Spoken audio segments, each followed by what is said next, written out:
Chief's Convenience. If you can't find what you want, let us know and we'll get it.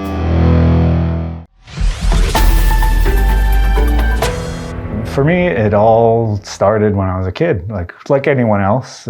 Saturday morning, you have your cartoons. I tell my son about Saturday morning cartoons, and it blows his mind because he lives in a world where you can have 24-hour cartoons. And yeah, so every Saturday at noon was when the wrestling started on Channel 12, on CFCF 12.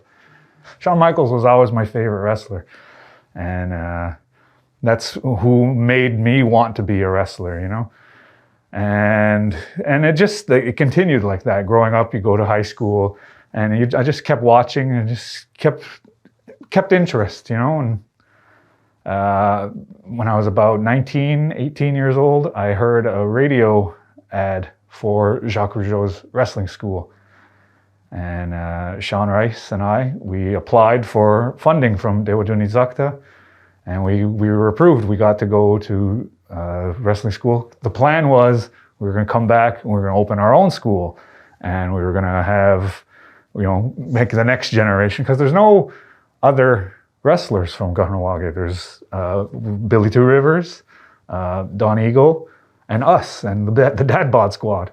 I think the way that Kahnawake excels at everything, you look at all the success like past members of the Turtle Island Theatre have had, in sports and anything, we have a natural ability, I find, and I wanted to open that avenue up to youth in Kahnawake, the possibility of pro wrestling as a career, which is not always a kind career or the best career, but there's really nothing like it, nothing comes close to that feeling, being on stage, being in the big hockey game, nothing comes close to that pop that comes from a crowd when you do a big stupid move off a top rope and the whole crowd goes, whoa, you hear it, you can feel it, and nothing comes close to that.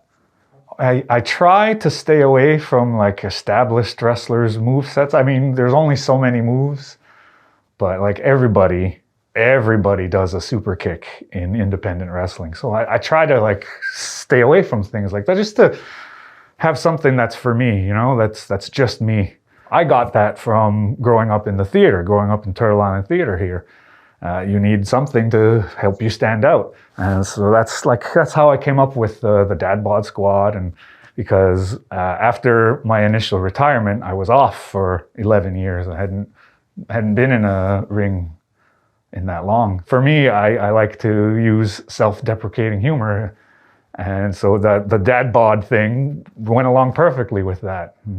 It opens up opportunities for comedy, and there's a bigger world than just I'm gonna wrestle you. This is the BCW tag team titles. We won these on February 15th, 2019.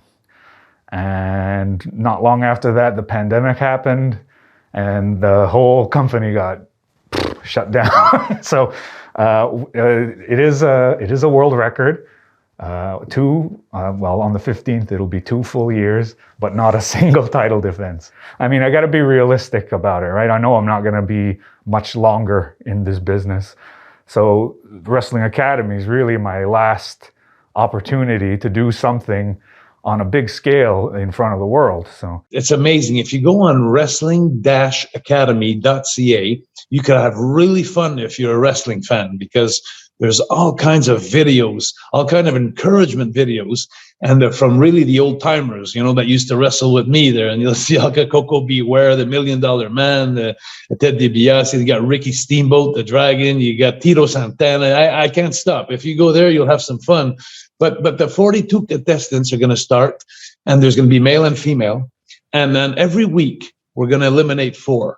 And it's like I said, it's going to be the people that are going to be voting in there. And you'll have some judges, some guest judges. First, the 4 winners that are going to be the last 4 are going to win $5,000 each. That's nice to get, but that's not the prize, Jordan. The prize is they're going to be seen by QT Marshall at the Nightmare Factory, one of the biggest schools in North America. And QT Marshall is going to be a judge on the last day when the last 8 are there. So he's going to see the 4 winners. He's going to fly into Montreal from the States. You must subscribe to WrestlingAcademy.ca because you're going to be voting for Kyle. You're going to be pulling for him. And Kyle has such great ability in the ring. He's getting old, though. But like he said, he works smarter. The wrestlers will be judged on their ability in the ring, their interviews, their charisma. So all that stuff put together, Kyle has it all. He's a total package. It's huge exposure, and it's on a grand scale. And with a name like Jacques Rougeau attached to it, it carries across the business, and it's by far the most significant thing I've done in wrestling. This is it. This is, I'm not, without saying like, oh, this is the last thing I'm going to do. This is by and large going to be one of the last things that I do in wrestling.